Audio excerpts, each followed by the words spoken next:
March 2015. First smallholding update of the year.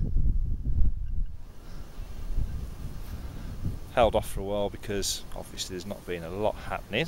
Hello. Hi. We're in the top field at the moment, joined by the cats.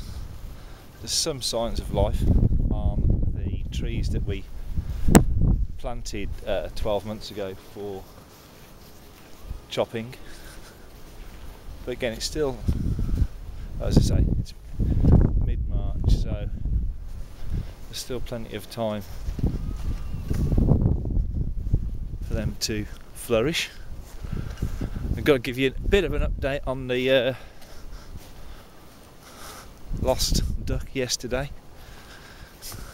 She was reunited with the rest of the ducks thanks to Mossy, the duck rounder-upper, or as we now call her, Ducati,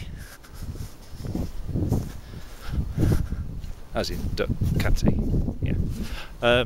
So we've managed to get ourselves another polytunnel, which we'll hopefully be putting up later this year.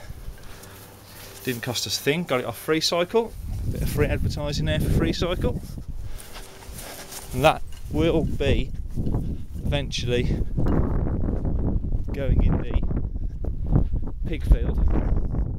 No pigs yet, but we're planning to get the pigs next month, April sometime.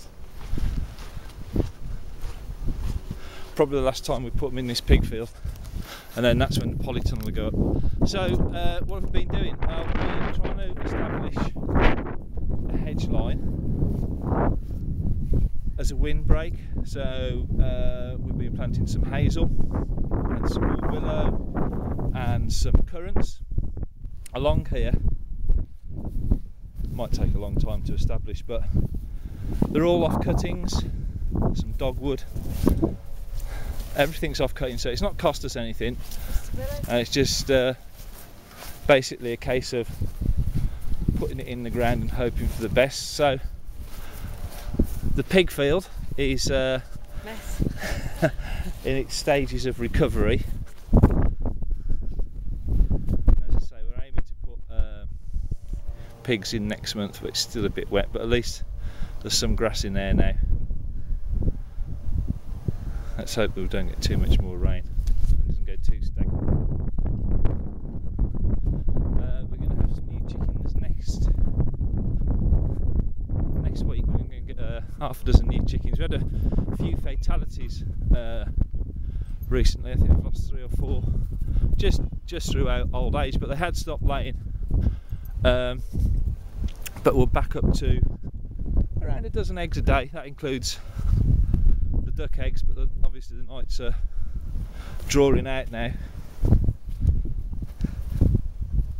and it just makes the chickens a bit more able to lay, I think. We've had a new chicken shed. Well, again, that didn't cost us anything. We really are trying to do everything on the cheap, so to speak. We've had a fair bit of rain, so the pond level is up. The chickens are quiet at the moment, they've been fed, so they're happy. So just go over towards the polytunnel.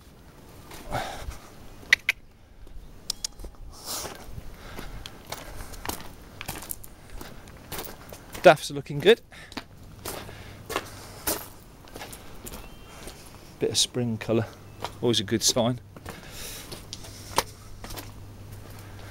So just go up to the orchard. Yes, run, run!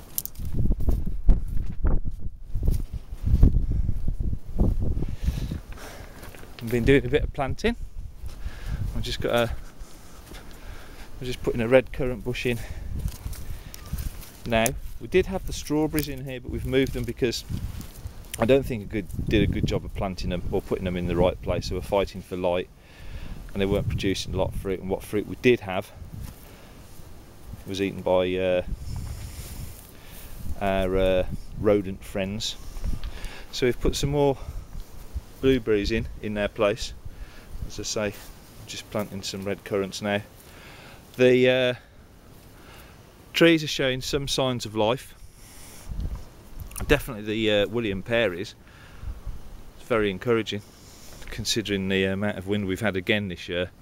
The apples don't seem to be doing as well on this side of the field as the cherries, and as I say, the pear.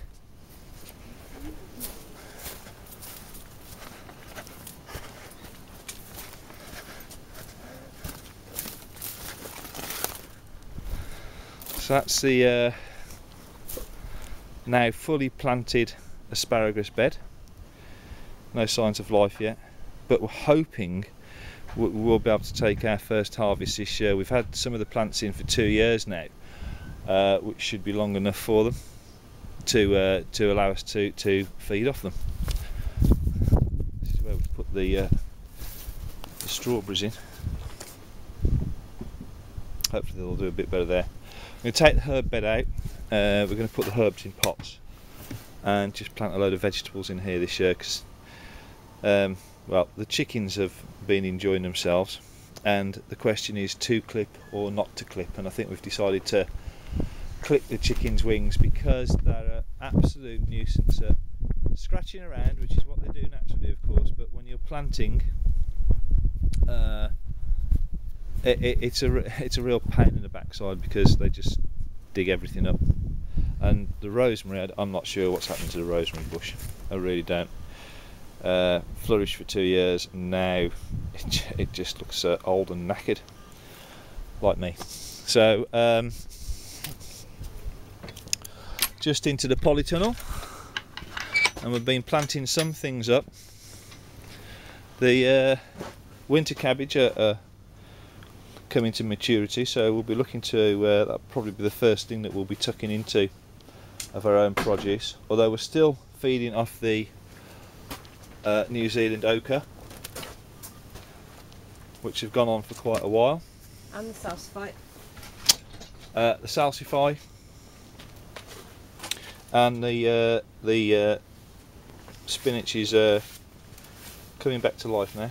The temperature's getting hotter, so warmer rather, so we'll be able to start enjoying the spinach again. We've got the beds all prepped up, ready to plant and seed. As I say, it's mid-March, so come April we'll be back into full swing, and underneath all the fleece are a load of annuals. No, perennials. Perennials, sorry. Perennials and annuals, because we are going to attempt to keep bees, maybe this year. We're on a course soon. So we thought it'd be a really good idea to feed the bees. Feed the bees. Yeah. So hence why we've gone mad. Well, Julie's gone mad and planted a load of seeds. So hopefully we'll get some that'll bear fruit, so to speak. So that's it for March. See you in a few weeks.